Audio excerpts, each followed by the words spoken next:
अरुणा, तुम व्यथित कहानी हो, आंखों से बहता पानी हो, इस संविधान के पन्नों पर कालिक से पुती निशानी हो। अरुणा, तुम व्यथित कहानी हो। रेप एनली हुआ था, जो इंडियन लॉज में 376 नहीं होगा, which is rape, which is पीनस into vagina, लेकिन 377 जिसको अननेचुरल सेक्स कहते हैं।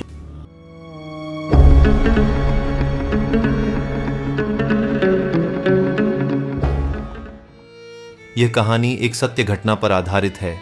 तो आज से तकरीबन 4 दशक पहले जब मुंबई बंबई हुआ करती थी, शायद हम में से अधिकतर लोग तो पैदा भी न हुए हो। उस समय केईएम अस्पताल में अरुणा शानबाग नामक एक लड़की ने ट्रेनी नर्स के रूप में काम शुरू किया।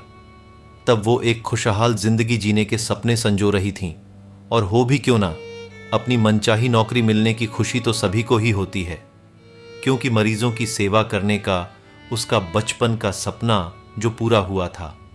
लेकिन शायद किस्मत को कुछ और ही मंजूर था और उसकी खुशियां ज्यादा दिन तक बनी न रह सकी, क्योंकि दिनांक 27 नवंबर सन 1973 का वह मनहूस दिन था जब अरुणा की जिंदगी पूरी तरह से तबाह हो गई। उनकी तय शादी टूट गई, यहां तक कि उनके रिश्तेदारों ने भी उनसे नाता तोड़ दिया। उनकी बाकी जिंदगी अस्पताल के बिस्तर तक सिमट कर रह गई।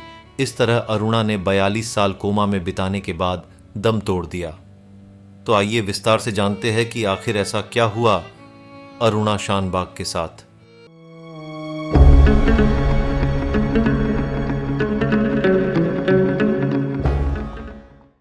हल्दीपुर कर्नाटक की जन्मी और पली बड़ी अरुणा रामचंद्र शानबाग मुंबई के जाने माने सरकारी किंग एडवर्ड मेमोरियल अस्पताल, जिसे केईएम या केम हॉस्पिटल के नाम से भी जाना जाता है, वो उसी के एक स्पेशल वार्ड में नर्स थीं।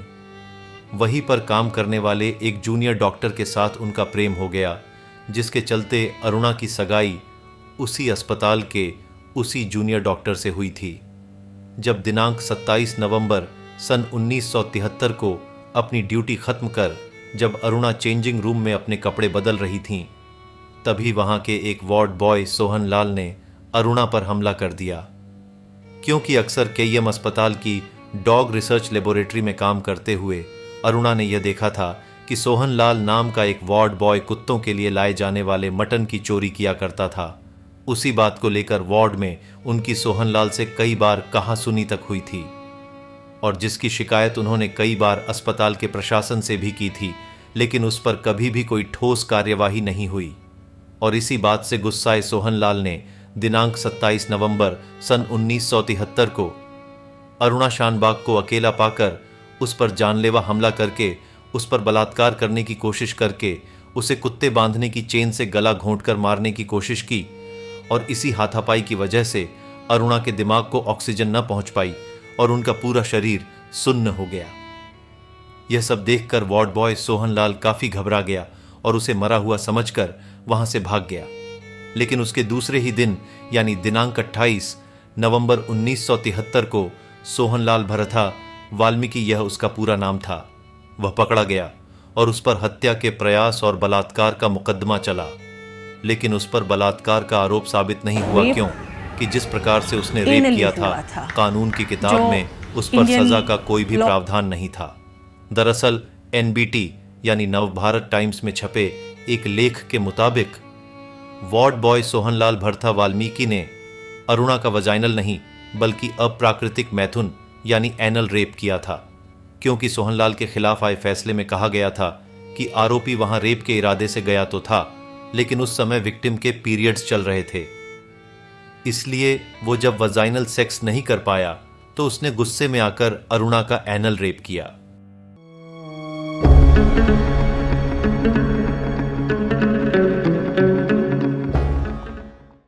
अब आपके भी मन में एक सवाल उत्पन्न हो रहा होगा कि आखिर वजाइनल और एनल रेप में क्या अंतर है। तो जहां वजाइनल का मतलब होता है योनि के मार्ग से किया जाने वाला सेक्स, और वही एनल का मतलब होता है शौच के मार्ग में किया जाने वाला सेक्स, जिसे गुदा सेक्स भी कहा जाता है। तो अब आते हैं अपने मुद्दे की ओर, क्योंकि जब 27 नवंबर 1973 की सुबह अरुणा बेहोशी की हालत में मिली थीं, तब उनका मेडिकल एग्जामिनेशन करके उसी दौरान फिंगर टेस्ट भी किया गया था, जिसमें वर्जिनिटी चेक करने के लिए वजाइना में फिंगर्स डाली जाती हैं, और इस टेस्ट में उन्हें वर्जिन पाया गया था। इसलिए सोहनलाल को हत्या की कोशिश और अरुणा के कानों की बालियां छीनने के जुर्म में 7 साल की सजा सुनाई गई थी, और वो अपनी सजा काटकर दिल्ली जाकर गुमनामियों के अंधेरे में कहीं खो गया। इस मामले में अरुणा की गलती न होते हुए भी हादसे के बाद अरुणा के सभी रिश्तेदारों ने उनसे पूरी तरह से नाता तोड़ लिया।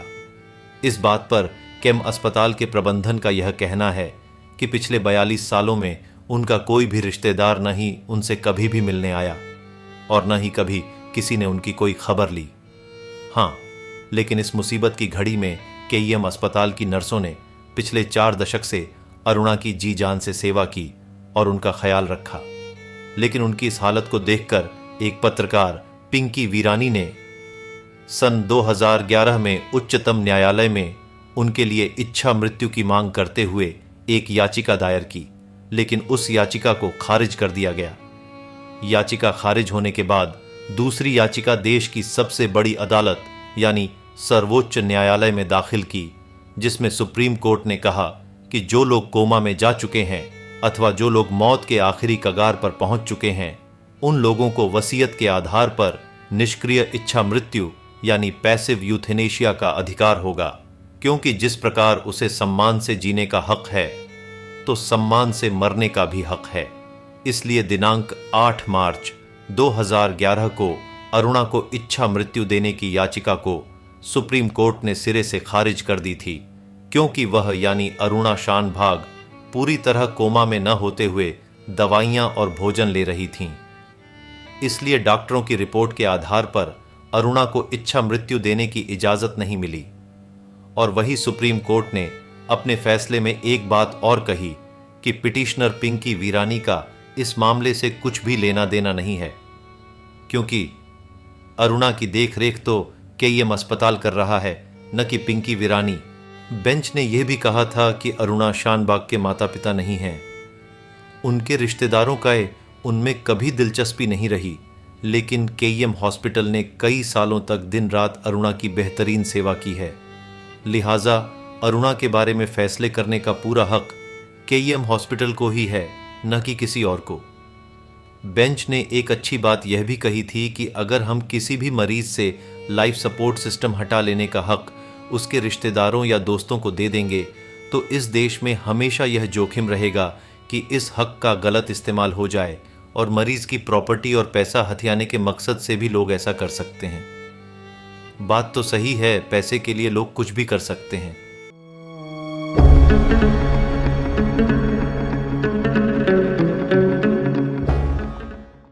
उस दिन यानी 27 नवंबर 1973 को उसके साथ हुई अमानवीय घटना के बाद से धीरे धीरे अरुणा को दिखाई सुनाई देना बंद कर दिया और उसे लगवा मार गया।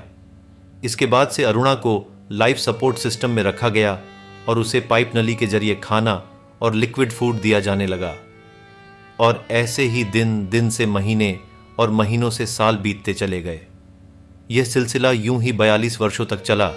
अगर सोचा जाए तो 42 वर्ष कितना लंबा अरसा होता है एक इंसान की आधी उम्र। मृत्यु से कुछ दिन पहले ही अरुणा रामचंद्र शानबाग को निमोनिया होने का पता चला था। उसे अस्पताल की चिकित्सा गहन चिकित्सा इकाई यानी MICU में ले जाया गया और वेंटिलेटर पर रखा गया। लेकिन जैसे जैसे समय बीतता गया उनकी सेहत और खराब होती चली गई और दिनांक 18 मई सन 2015 की सुबह वो इस मतलबी और निर्दयी दुनिया को अलविदा कह गई। और उसका अंतिम संस्कार भी अस्पताल की नर्सों और अन्य स्टाफ सदस्यों द्वारा किया गया, क्योंकि उनके सभी रिश्तेदारों ने तो पहले से ही उससे दरकिनार कर लिया था।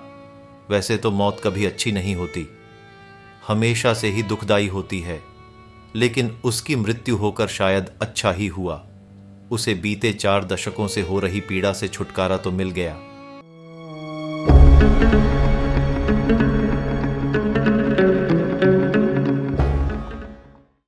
वीरथिनम बनाम भारत संघ सन 1994। इस मामले में सुप्रीम कोर्ट ने कहा था कि कि किसी भी व्यक्ति को मरने का अधिकार भी होता है।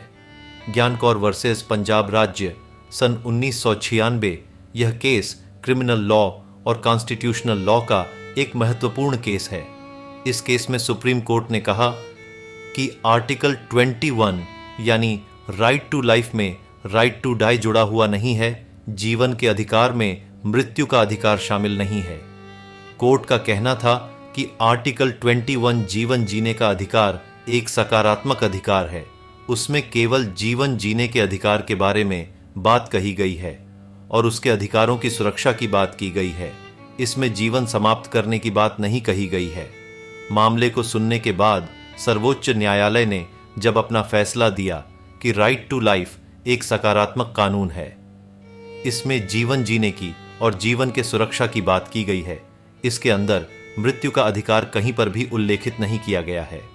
इसके बाद सुप्रीम कोर्ट ने सन 1994 के पी रथिनम बनाम भारत संघ के मामले को भी ओवर रूल कर दिया, जिसके बाद आईपीसी की धारा 306 के साथ साथ 309 का संवैधानिक महत्व हो गया। वर्ष 2000 में केरल उच्च न्यायालय के समक्ष 2 आत्महत्या याचिकाएं दायर की गईं, जिनमें हाईकोर्ट ने कहा कि इच्छा मृत्यु की इजाजत देना आत्महत्या को स्वीकार करने के बराबर होगा। अंततः एक बात तो सोचने वाली यह है कि जिसकी वजह से अरुणा शानबाग 4 दशकों से अधिक समय तक कोमा में रही, लेकिन उसकी इस हालत के जिम्मेदार व्यक्ति को सिर्फ 7 साल की सजा, तो क्या आप भी सहमत हैं इस बात से? तो ये थी अरुणा शानबाग की जन्म से लेकर अंत तक का सफर। इसी कहानी के साथ आपसे विदा लेता हूं। फिर मिलूंगा इसी तरह की किसी एक नई रोचक कहानी के साथ। धन्यवाद।